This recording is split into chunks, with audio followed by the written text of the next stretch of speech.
got to get going. And I'm like, but I want to go out to dinner with you, and I want you to be my friend and tell me everything about Toy Coat. I can't believe I'm telling you guys this. Hey guys, Justice Curry with you. I want to talk about Kane County Toy Show located in Chicago. I just got back from this last weekend. It's October of 2022, just the date, the video. So many people, toys, stories, experiences. It's definitely my favorite time of year. I love it, I love it, I love it. I can't say that enough. I'll show you some of my haul momentarily. There was one topic in particular, not discussed very often on social media, is... I'll edit that part out later, and it'll be flawless like all the other YouTube channels that you watch that do 20 takes and make them look perfect. I'm not perfect. Anyway, gosh, I should have water down here. Got. Oh, hey. Much better. Thievery. There is some thieves on the loose at the Kane County Toy Show. Many.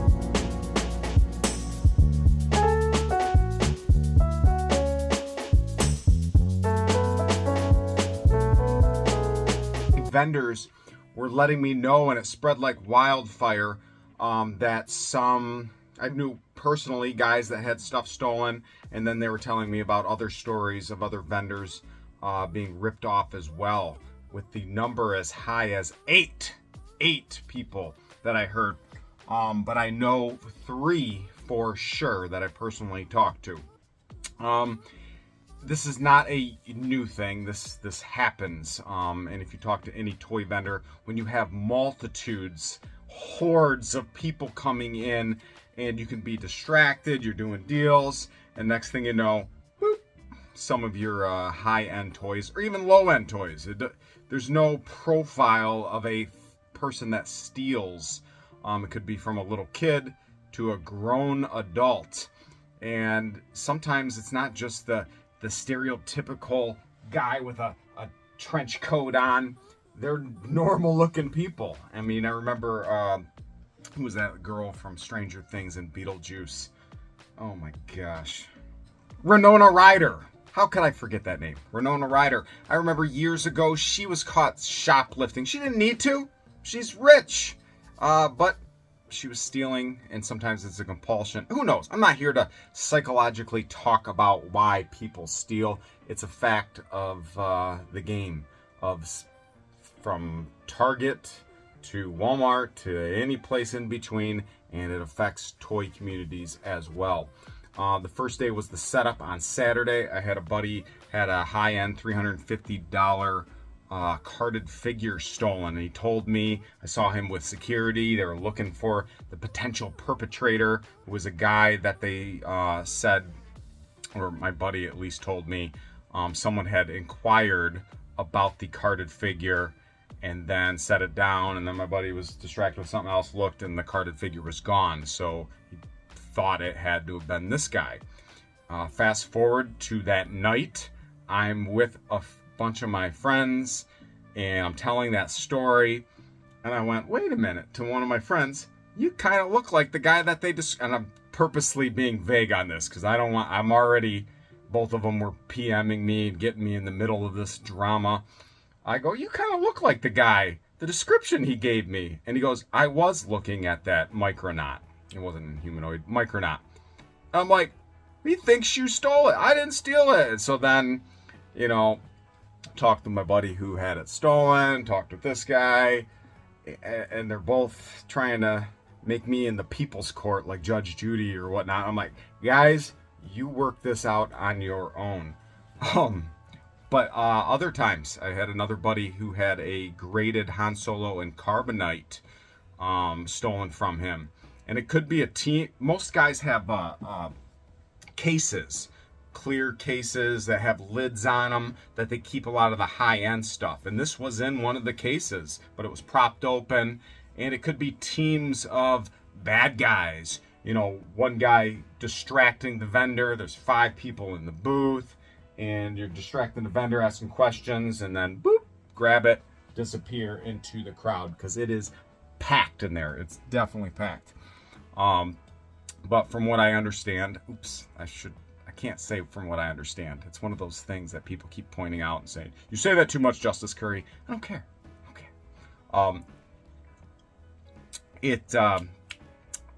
But like 8 vendors or 7 vendors got hit within like an hour period. So it was probably an organized, someone with a purpose, or multiple guys going in there and realizing, hey, we hit it fast, then we disappear. Another one of my buddies who owns a toy shop in Chicago, a number of years ago, his booth was hit during the night. And since then, security protocol has changed, but they hit him for, he told me, over $6,000. And he was the last to leave, the first to get there. So it was maybe someone hiding in the convention center, you know, under a blanket or something. Everyone leaves, and then you kind of home alone it too, stay in the department store and come out and start stealing stuff. So, but now there's security outside in the premises. I believe they have security in the building at night as well, because you're talking $1 million plus inventory spread all out over there. And so that's negative. You guys don't want to hear about all this negativity, but if you're setting up at shows yourself, you know, a lot of guys are cognizant. You know, they have the back to everybody else, but they have eyeball on the booth. You know, you're kind of looking at in your peripherals while you're talking to people, or you have helpers as well, but it's impossible to catch it all. It definitely happens, and it sucks, but no one likes a thief. Anyway, enough about that. I won't even probably show this. I'm going to cut all this stuff out because half of you probably aren't even watching anymore. My personal haul, which I'm going to show you in a second, because, you know, it's hard for me to find things that I need anymore. Yes, I can find them, the super rare, obscure, or even some of the modern toys that strike my fancy, the new things coming out. I'm like, oh yeah, I like the vintage versions, have all the variables, variants. Let's get the new one. Like I always give the example of, not always, but Mutagen Man. I love the vintage Mutagen Man, and then Super 7 came out with this jumbo size version. I'm like, why not? You're hooking me in. But I also look for items to flip, so I'm always looking for opportunities to make money.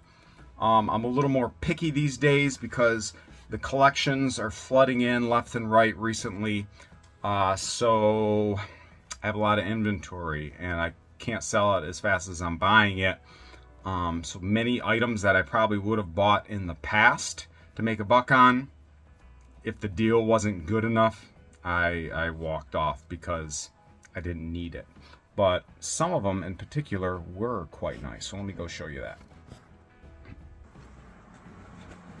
A lot of friends, a lot of people telling me all sorts of fun and interesting stories. In the parking lot trading, I got this nice carded Manimal. I'm surprised they don't go for more.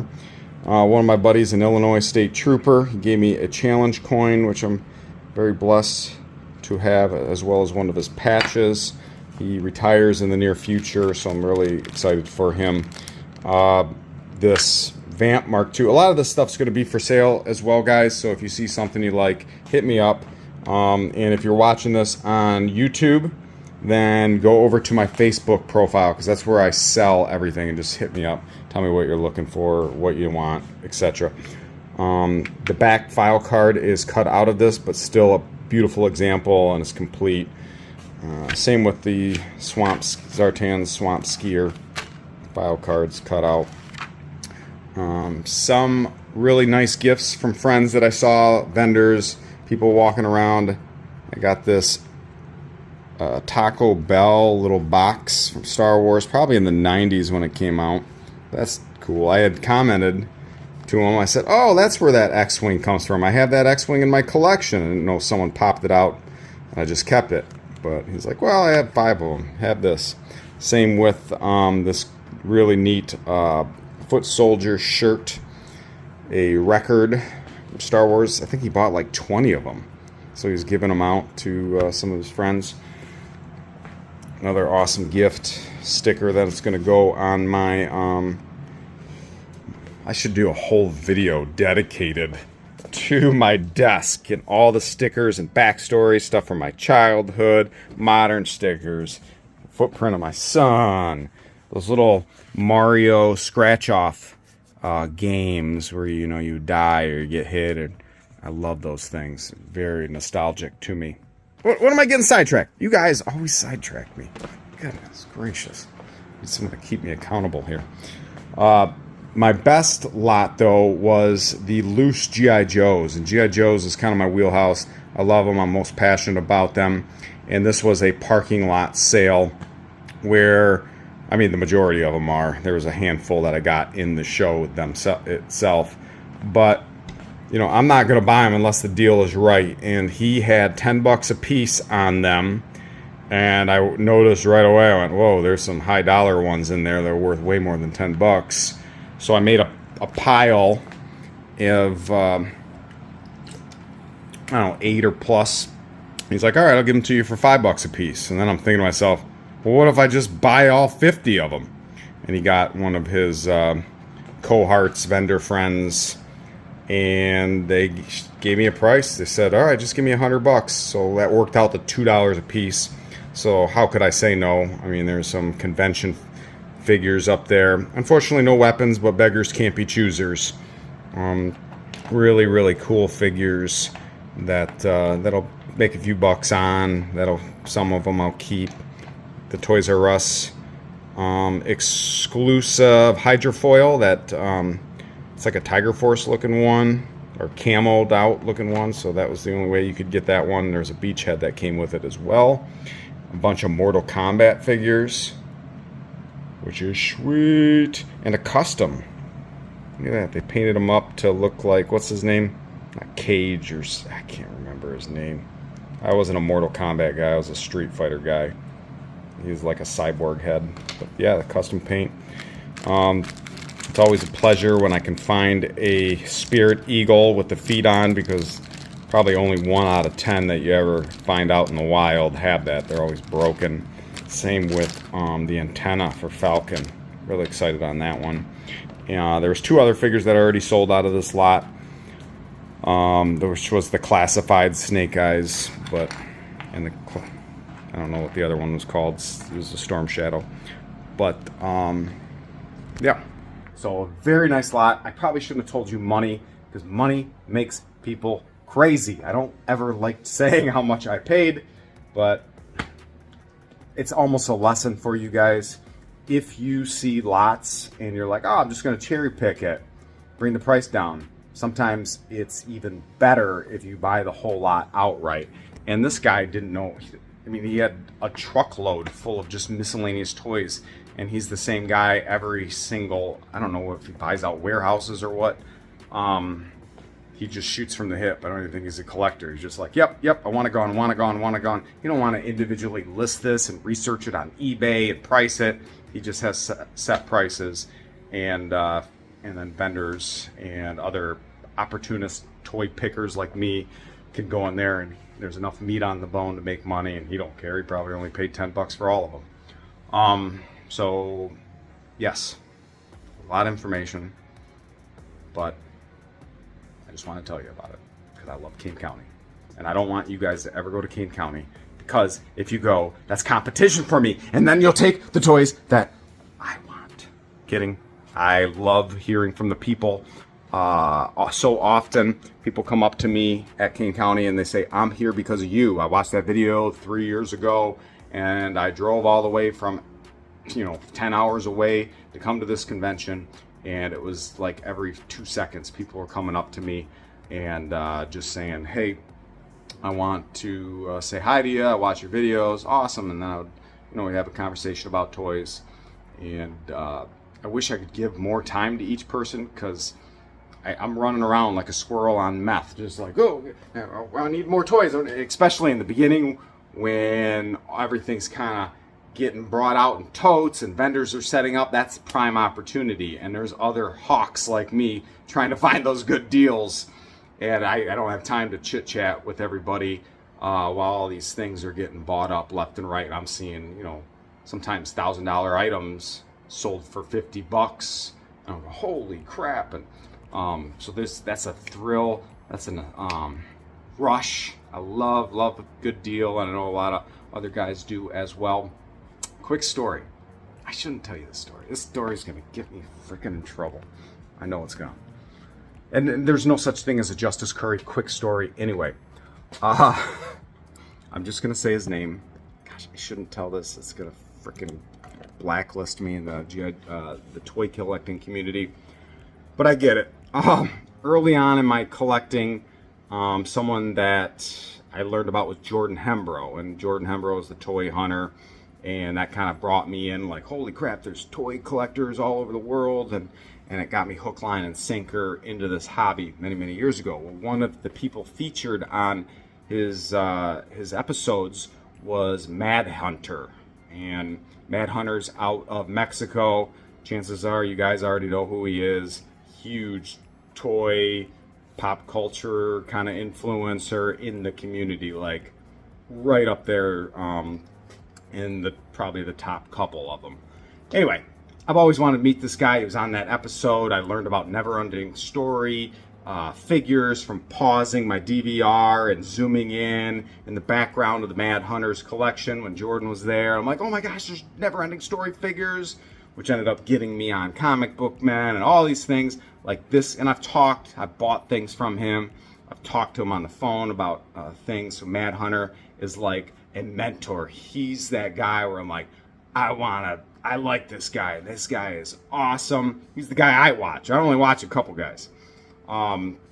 So I get it. Tons of people constantly come up to me, hey, how you doing? And we have a little conversation, but I normally have to be the bad guy and go, hey, I got to get moving. I got to run around, look for those toys, blah, blah, blah. So I see Mad Hunter. He's at Kane County. I'm like, awesome. Finally, I get up there. He's like, oh, hey, Justice, how you doing? And he's got some friends. He introduces me to him. We get a selfie, and he goes off. And I'm like, oh, maybe we can be best friends someday. Oh, my God. Kidding. I'm being half kidding. So I find him later in the day, and he's walking around. I say, hey, what'd you get? And he's showing me some of the stuff he's got. And then I start going off on some tangents and talking to his buddy about G.I. Joes and collecting. And then Mad Hunter does the same thing I do to people. He's like, oh, we got to get going. And I'm like, but I want to go out to dinner with you, and I want you to be my friend and tell me everything about toy collecting. I can't believe I'm telling you guys this, but it's true. And he's like, oh, and he disappears. I'm like, oh, so that's what it feels like. That's what it feels like when I do that to everybody else at the toy show. Oh, am I a bad person? No. I just gotta be real. That's what happens. But anyway, Mad Hunter, I know you're not watching this, but that's alright. And the 10 people that are watching this video still, for me dragging on this whole thing, what should have been a 2-minute video turned into a 20-minute video. That's alright. You got a little fun story at the end. So I love you all. Still come up to me if you see me at a show. I love shooting the breeze, high-five, and taking photographs.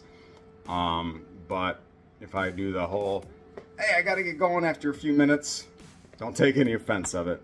I know your pain. I love y'all. See ya.